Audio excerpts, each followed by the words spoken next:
aujourd'hui, je participe à une dégustation dans le village de Puligny-Montrachet. Des vins, je ne sais pas ce qu'il y aura, à part les vins que j'apporte. J'ai compris qu'il y avait des vins très rares, enfin les vins très rares, des vins en tout cas improbables, qui viennent d'horizons tout à fait inattendus.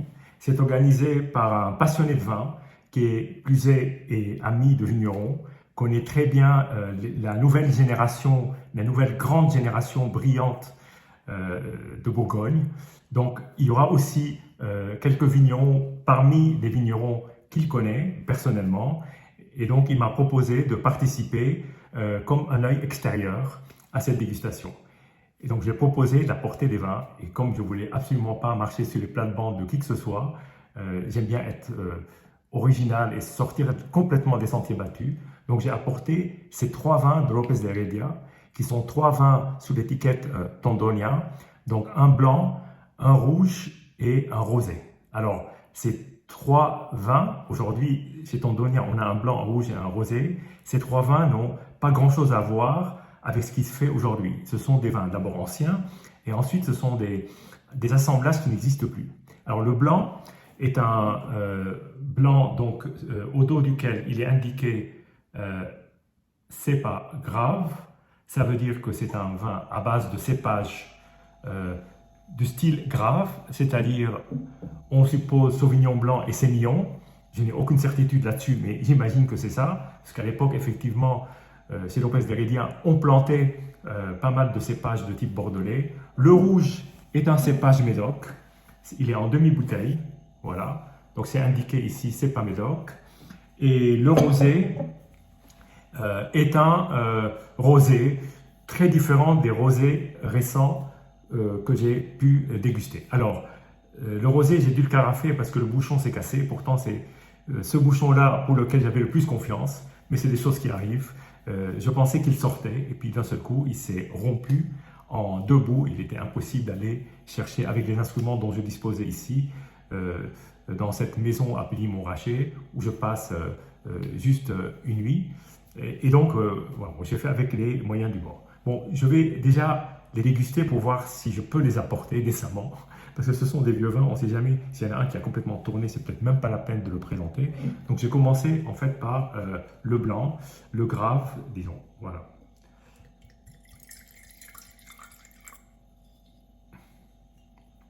Alors, la couleur, comme vous pouvez le voir, la couleur est une couleur dorée, je dirais presque de sauterne. C'est d'un vieux sauterne. C'est une magnifique couleur. Bon, maintenant, bon, allons-y. Je vais sentir, essayer de vous guider à travers ce vin. Alors, les arômes sont des arômes assez discrets. J'essaie de mélanger pour voir. C'est très sur le fruit confituré. Alors, le fruit jaune confituré. Presque mirabelle confite. C'est un superbe nez, très surprenant et très pur en fait. Très très pur.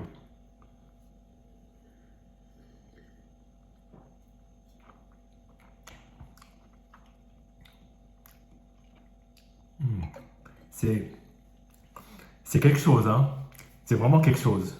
Alors d'abord, c'est un vin qui tient parfaitement la route. Il a été mis en bouteille en mai 1949. C'est un quarto año, donc on va dire qu'il doit être des millésimes 44-45, donc la fin de la Seconde Guerre mondiale. Ça nous sépare grosso modo 80 ans. Et je trouve que l'attaque est d'une grande fraîcheur, assez surprenante. Et puis il y a ce côté presque sésame en bouche, fruits un peu abricot sec, pignon de pain.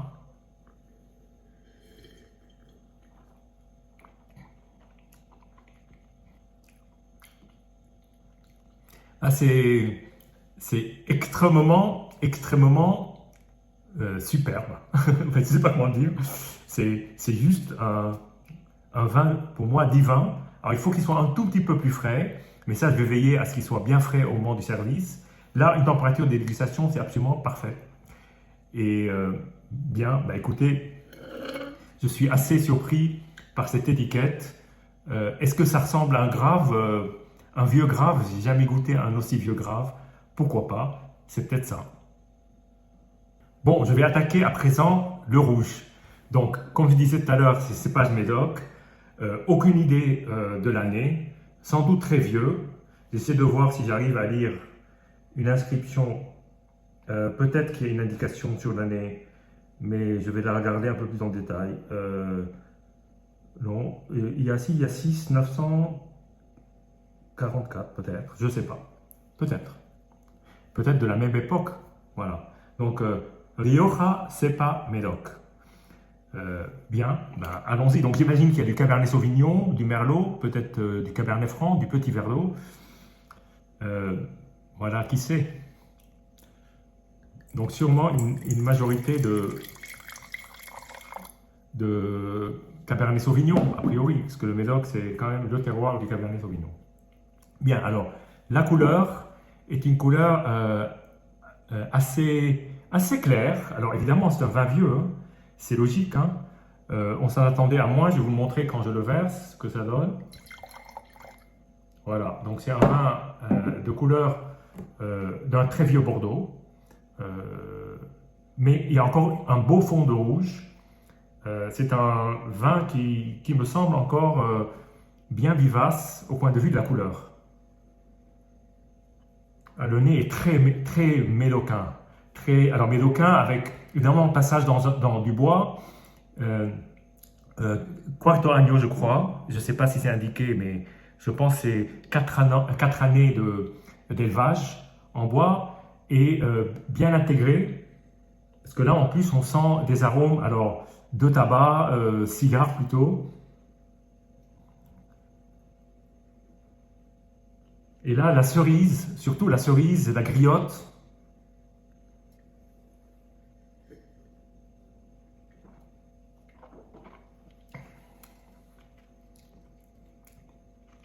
Alors, il y a une belle acidité et il y a surtout un beau velouté et une belle intensité et puis une assez belle longueur en bouche.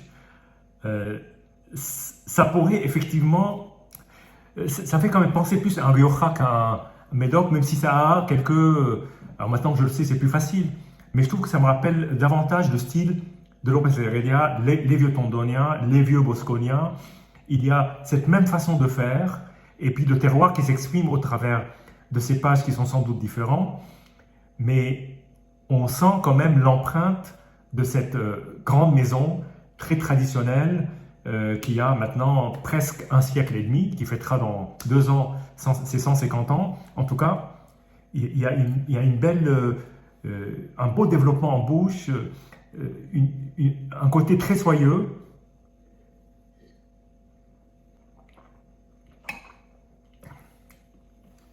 Il y a une très belle profondeur surtout et une acidité qui tient le vin de manière,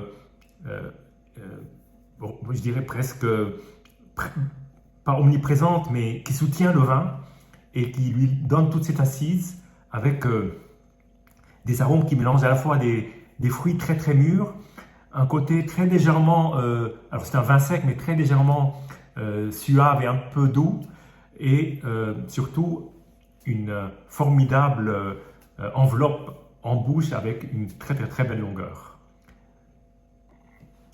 Maintenant, je vais attaquer le rosé. Donc voilà, c'est un rosé sans année, de je ne sais pas combien d'années d'élevage, probablement rien n'est en dessous de 4 ans hein, dans cette maison. Comme vous pouvez le voir, le bout de bouchon qui est resté bloqué. Donc j'ai fait une très légère filtration en carafant le vin, mais je pense que c'est un vin que comme je connais déjà, je sais qu'il tiendra, il n'y a aucun problème, il ne risque rien. Donc là, on est sur une couleur, une belle couleur rosée de thé rouge, et ben voilà, maintenant je vais le déguster. Donc voilà, vous pouvez apprécier la couleur pendant que je le verse. Bon, c'est une couleur assez claire, mais ce n'est pas le rosé pelure d'oignon, hein. C'est vraiment le rosé qui est plus proche d'un Tavel, ou même d'un pinot noir que d'un rosé de terrasse d'été, si vous voyez ce que je veux dire. Donc voilà, une très belle couleur, assez pure. Bon, il est bien filtré là. Donc voilà, c'est ça. L'arôme est absolument sublime. Il y a un côté feu de cheminée dans l'arôme qui frappe tout de suite, comme presque du charbon de bois.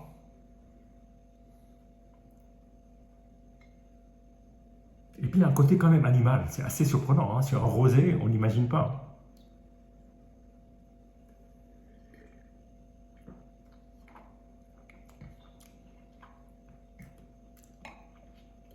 Voilà, pour moi c'est juste une merveille, ce vin.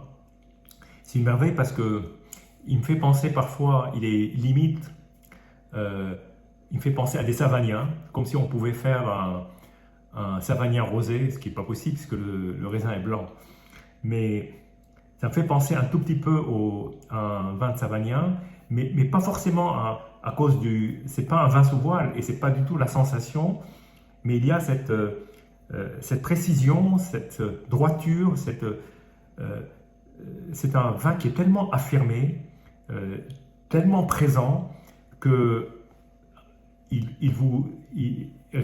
l'attaque, il est là, et dès l'attaque, il dévoile son identité.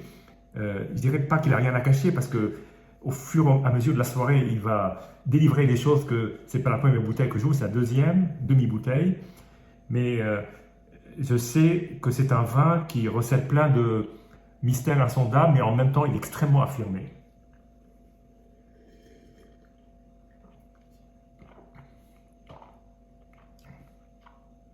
Grande pureté, grand équilibre, un vin qui est sans âge, qui peut encore se développer de manière assez exceptionnelle. Pour moi, c'est un mystère, ce vin. Et c'est la deuxième fois que je le goûte et la deuxième fois que je suis autant émerveillé. Donc là, voilà, je m'apprête à ranger mes bouteilles carafes et puis partir à pied dans ce village, ce beau village de Puligny, pour rejoindre mes amis et puis des vignerons pour, j'espère, une soirée très particulière. Voilà, et elle va être assez unique. Et donc, j'espère pouvoir revenir ici et vous raconter ce que j'ai pu découvrir et comment on va dire, des retrouvailles comme celle-là dans un endroit que j'ai déjà fréquenté une fois. Il y a d'ailleurs une vidéo qui se passe exactement au même endroit. C'est toujours des rencontres. C'est évidemment du partage des vins, mais surtout des rencontres et puis des moments qu'on passe ensemble, uniques. Voilà, donc je suis venu vraiment spécialement, presque quasiment à Puligny, rien que pour ça. Voilà, je vous dis santé et à très bientôt.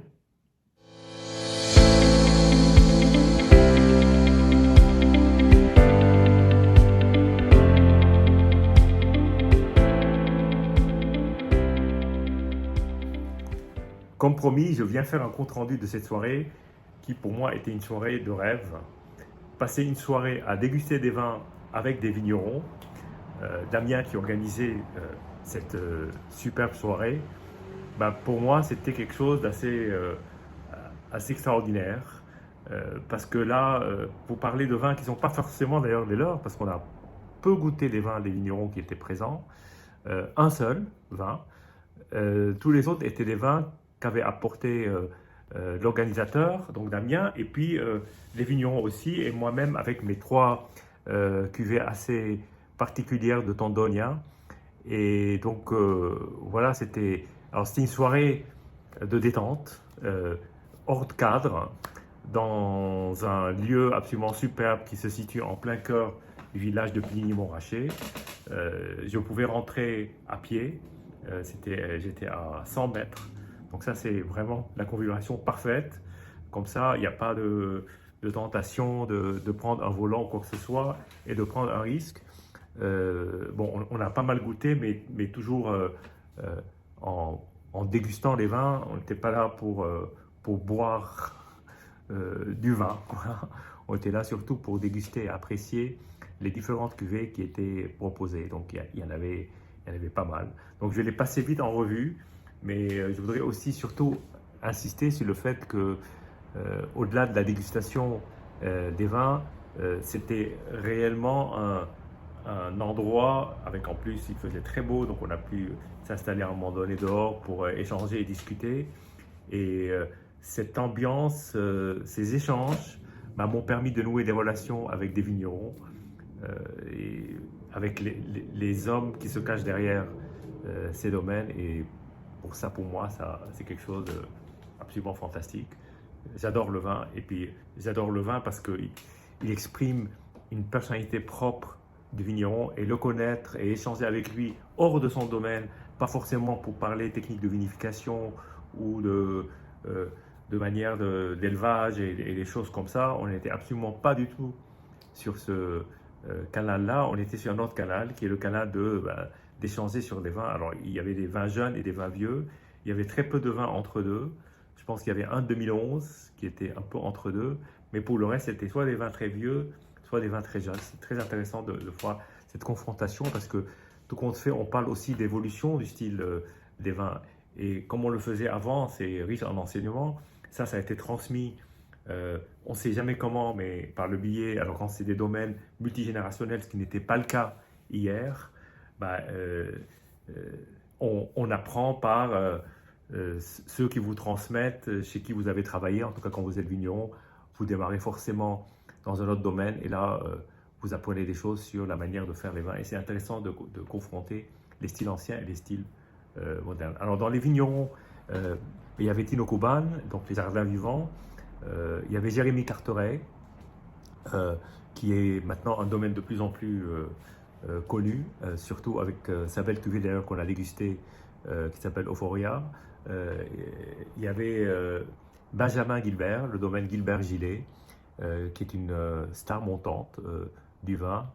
Il y avait Nicolas du domaine Maison, et puis il y a un jeune vigneron qui est en train de monter son domaine tout récemment. Donc voilà, on était entre amateurs, mais surtout modestement, je ne fais pas de vin, donc je suis en admiration devant ces grandes personnalités du vin qui arrivent à imprimer quelque chose qui nous émeut et qui nous raconte une histoire. Donc voilà. Alors, quand je suis arrivé, j'étais accueilli par un champagne, et pas n'importe lequel, un champagne de 1921 de Fred Leroux. 1921, figurez-vous, 104 ans. Comme vous pouvez le voir, la couleur est très dorée, très dorée, un or très profond.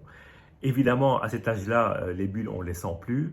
Alors, il est marqué Original Dry, donc c'était des vins qui étaient quand même pas mal dosés par rapport à ce qui se fait aujourd'hui. On va parfois jusqu'au 0,0 brut. Là, en l'occurrence, il y avait sans doute un ajout de liqueur plus important que ce à quoi on est habitué. Mais comme le vin est vieux, ça l'a tenu finalement, parce que le sucre a cette capacité de tenir le vin sur la durée. Et le vin était vraiment absolument superbe.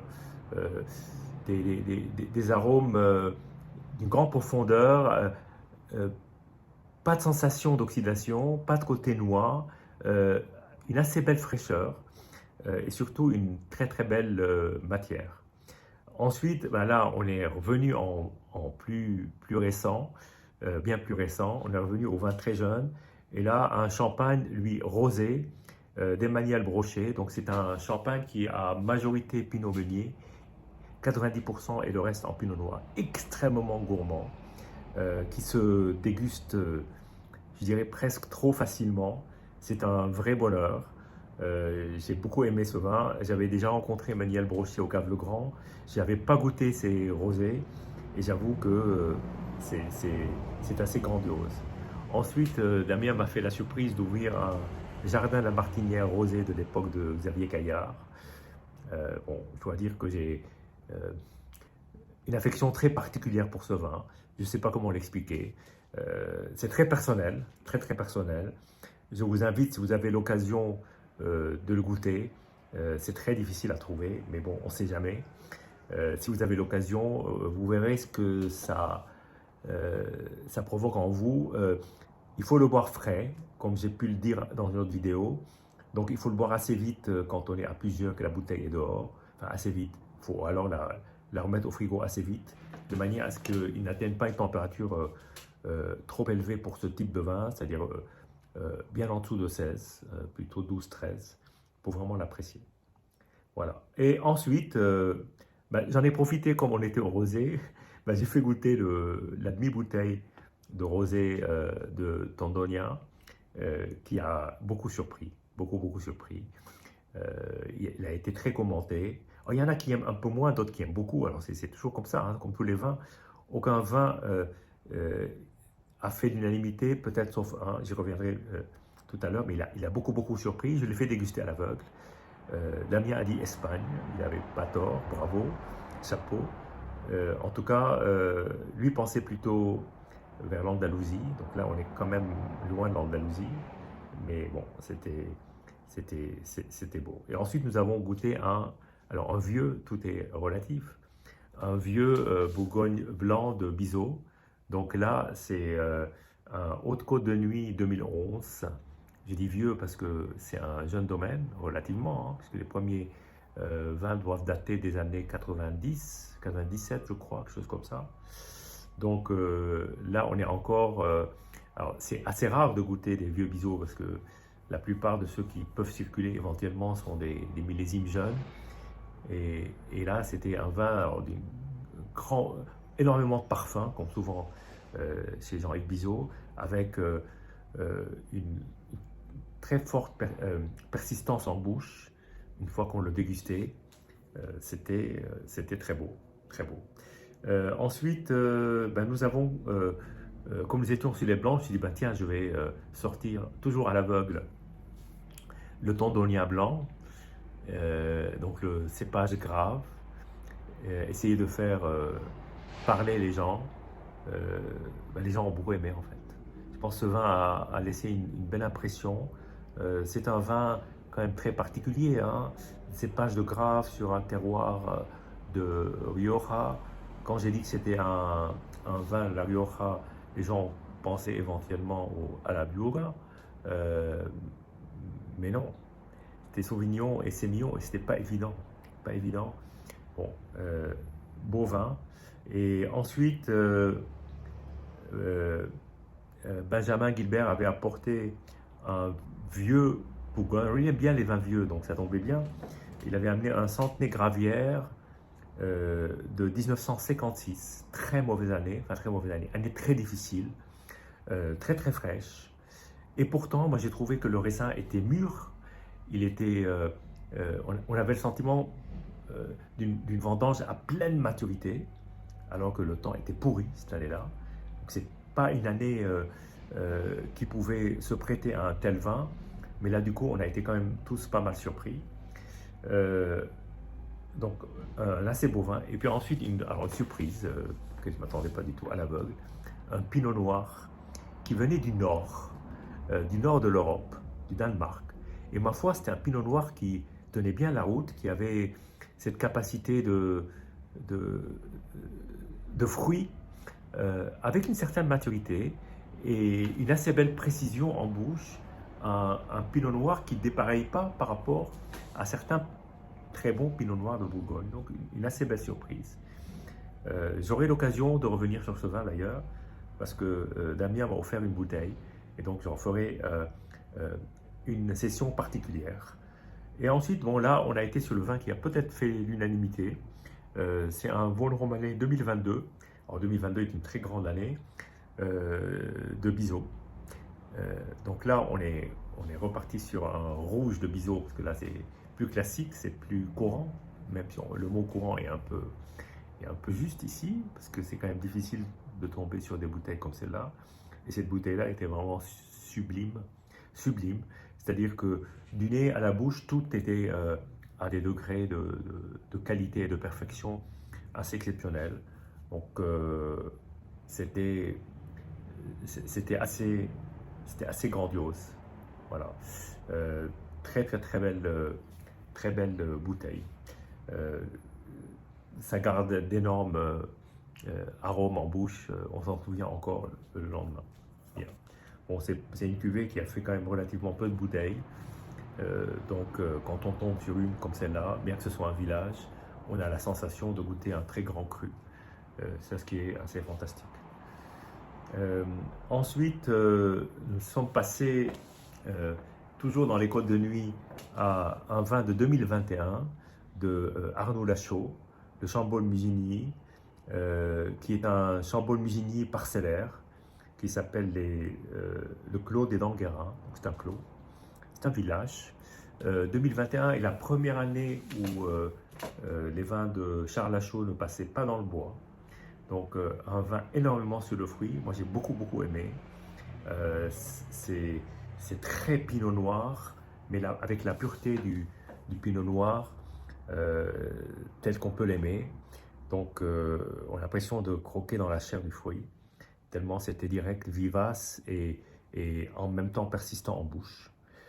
Et derrière, nous avons sauté de peut-être 2 ou 3 générations pour aller sur un Morgon 1936. Donc là, on est dans le Beaujolais, on est sur un Gamay 100%. 1936, c'est l'année des premières appellations contrôlées. Donc là, il n'était pas encore sous AOC, comme on dirait, mais ainsi quand même, il y avait marqué appellation contrôlée. Donc effectivement, ça doit être une des premières bouteilles où on indiquait l'appellation. Donc un vin très surprenant, parce que là non plus, qui aurait donné presque 90 ans, un vin d'une grande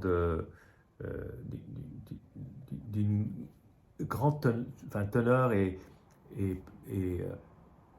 suavité en bouche, avec du fruit encore. C'était assez surprenant. En fait, aucun des vins vieux, cette soirée, n'a déçu. Aucun vin vieux nous est paru vieux. C'est presque une leçon au type de vin qu'on consomme aujourd'hui, qui sont souvent des vins qui sont très rapidement consommés, malheureusement. Donc, il faut savoir garder les vins. Je sais que ce n'est pas évident, mais là, personne ne va garder les vins à 90 ans, surtout s'il veut lui-même les déguster. Ce sera pour les générations futures. Mais quand on déguste un vin comme celui-là, on se rend compte, alors peut-être qu'à l'époque aussi, le style des vins était des vins de très longue garde, et on se rend compte à quel point ces vins sont encore bons à boire, enfin, procurant du plaisir, donnant une certaine satisfaction, et un plaisir qui est sans aucun problème du niveau de ce qu'on peut expérimenter avec des grands vins jeunes. Ensuite, nous sommes passés sur un vin alors plus jeune, 2017, du couple Bentière, leur fameuse cuvée en côte rôtie Cordeloup. Alors Cordeloup est leur cuvée la plus répandue, si je puis dire. J'avais déjà goûté ce 2017 il y a, je crois, 3 ans. Et c'est avec plaisir que j'ai retrouvé cette cuvée qui est vraiment superbe. Et sur 2017, a produit, alors maintenant il est beaucoup plus assagi. Il y a moins de notes animales comme j'avais pu détecter il y a 3 ans. Il est un peu plus sur le fruit, mais il y a quand même des notes lardées qu'on retrouve dans des beaux côtes rôties comme celui-là. Super bouteille. Ensuite, une autre grande bouteille qui nous a beaucoup ému, toujours en 2017. Là, c'était un blanc, c'est un Larbois. Alors, Larbois du domaine qui s'appelle Bruyère-Houillon. Donc, Bruyère-Houillon, Houillon étant la fille d'Emmanuel Houillon, donc du domaine Pierre Auvernois, ou du domaine maintenant Auvernois-Houillon. Et cet arbois était splendide, d'une grande pureté. Alors c'est un côte du Jura, je dirais, en termes d'assemblage, puisqu'on est sur 60% de chardonnay, 40% de savagnin. Donc on est sur un assemblage des deux cépages blancs classiques du Jura, et avec un profil d'une énorme pureté, beaucoup de fruits, beaucoup de sensibilité dans ce vin, une texture qui est tellement soyeuse en bouche, mais avec un profil extrêmement affirmé d'un vin qui trace, très beau vin à tous les niveaux. Ensuite, alors, nous avons goûté un Puligny-Montrachet la Garenne du domaine Fang. Bon, j'ai moins accroché sur ce vin, je dois dire. Il m'a pas, alors peut-être qu'il arrivait tard dans la dégustation, mais après tout ce qu'on avait goûté, et surtout après l'Arbois, c'était un peu plus difficile. Et ensuite, nous avons goûté, alors, revenu au rouge, et là, Jeremy Carteret nous a fait la surprise d'ouvrir un Magnum 2023. Alors, j'ai eu l'occasion d'échanger avec lui. C'est vrai qu'on boit les vins trop jeunes. 2023, c'est un vin en devenir, même s'il est très bon déjà. Maintenant, quel beau vin, quel très beau vin, avec beaucoup de matière, très sur le fruit. On ne sent pas l'élevage qui est passé derrière. C'est éclatant. C'est en même temps sur des petites notes de fruits cueillis à maturité, mais juste des petites notes qui ressortent pendant que vous le dégustez au fur et à mesure. Mais c'est un vin je pense, qui a besoin d'attendre. Ou alors, mieux peut-être, si on est pressé, c'est d'ouvrir quelques longues heures à l'avance. Ensuite, nous sommes passés, alors je suis passé assez vite, mais nous avons aussi dégusté le Tondonia en cépage Médoc lorsque nous avons attaqué les rouges. Là aussi, c'était une grande surprise pour la plupart des gens, mais c'est marrant parce que les gens n'auraient jamais situé ce vin dans le Médoc. Donc ça veut bien dire finalement que la notion de terroir est importante et parfois, et souvent d'ailleurs, plus importante que le raisin qui pousse sur ce terroir. Donc là, on était vraiment sur une expression de vin qui révèle finalement que Lopez de Heredia, c'est bien dans la Rioja et non pas dans le Médoc, même si les cépages sont médocains. Et nous avons terminé avec un dessert, alors face à des...